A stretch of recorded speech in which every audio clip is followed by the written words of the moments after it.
ಅದು ಕೂಡ ಆಗಿಲ್ಲ. ಹಾಗೆ ಶ್ರೀ ನಾರಾಯಣ ಗುರು ನಿಗಮ ಮಾಡ್ತಾನೆ ಅಂತ ಹೇಳಿದ್ರು, ಅದು ಕೂಡ ಇವತ್ತು ಆಗಿಲ್ಲ. ಕಳೆದ ಸರ್ಕಾರ ನಿಗಮ ಸ್ಥಾಪನೆ ಮಾಡಿದೆ ಅಂತ ಹೇಳಿತ್ತು, ಈಗಿನ ಸರ್ಕಾರ ಹೇಳಿತ್ತು ನಿಗಮ ಬಂದ್ರೆ ನಾವು 500 ಕೋಟಿ ರೂಪಾಯಿ ಬಜೆಟ್ ಅನ್ನ ಅದರಲ್ಲಿ ಇಡ್ತೇನೆ ಅಂತ ಹೇಳಿದ್ರು. ತಾವು ಹೇಳ್ಬೋದು ಇದು ನಿಗಮ ಯಾಕೆ ಅಂತ ಹೇಳಿ.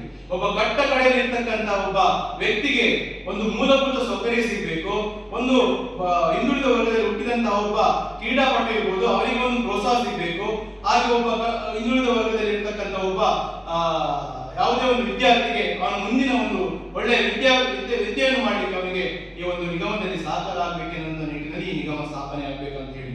ಹಾಗೆ ಈ ನಾರಾಯಣ ಗುರುಗಳ ಜಯಂತಿಗಳನ್ನು ನಾವು ನೋಡ್ತೇವೆ ರಾಜ್ಯದಲ್ಲಿ, ಅಲ್ಲಲ್ಲಿ ಕೇವಲ ಕಾಟಾಚಾರಗಳಿಗೆ ಆಗ್ತಾ ಇದೆ.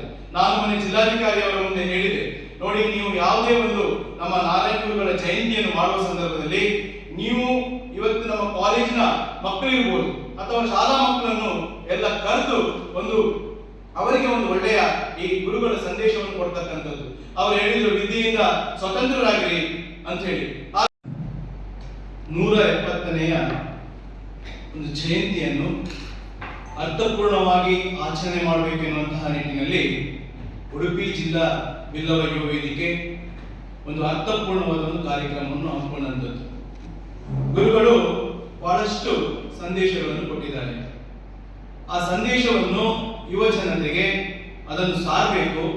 ಆ ನಿಟ್ಟಿನಲ್ಲಿ ಒಂದು ಸಾಮರಸ್ಯ ಜಾಥವನ್ನು ನಾಡ್ದು 25 ಆದಿತ್ಯವನ್ನು ಹಮ್ಮಿಕೊಂಡಿದ್ದೇವೆ. ಇವತ್ತು ಗುರುಗಳು ಕೊಟ್ಟಂತಹ ಸಂದೇಶಗಳು ಅದು ನಮ್ಮ ಯುವಶಕ್ತಿಗೆ ಸಿಗಬೇಕು, ಸಮಾನತೆಯನ್ನು ತರಬೇಕು ಎಂತಕ್ಕಂಥ ಒಂದು ಉದ್ದೇಶದಲ್ಲಿ ಈ ಕಾರ್ಯಕ್ರಮವಾಗಿದೆ. ಈ ಕಾರ್ಯಕ್ರಮದಲ್ಲಿ ನಮ್ಮ ಸ್ಥಳೀಯ ಶಾಸಕರಾದ ಯಶ್ಪಾಲ್ ಸುವರ್ಣ ಮತ್ತು ನಿಕಟಪೂರ್ವ ಶಾಸಕರಾದಂತಹ ರಘುಪತಿ ಭಟ್ ಹಾಗೂ ಸಮಾಜ ಸೇವಕರಾದ ನಿತ್ಯಾನಂದ ಒಳಕಾಡ್ ಇವರು ಆ ಒಂದು ನಮ್ಮ ಗುರುಗಳ ರಥಕ್ಕೆ ಚಾಲನೆಯನ್ನು ಕೊಡಲಿಕ್ಕಿದ್ದಾರೆ.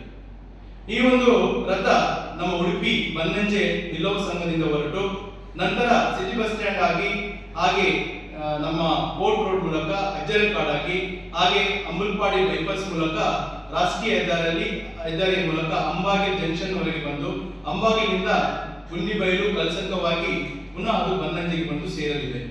ಹಾಗೆ ನಂತರ ಒಂದು ಸಮಾರೋಪ ಕಾರ್ಯಕ್ರಮ ಇದೆ.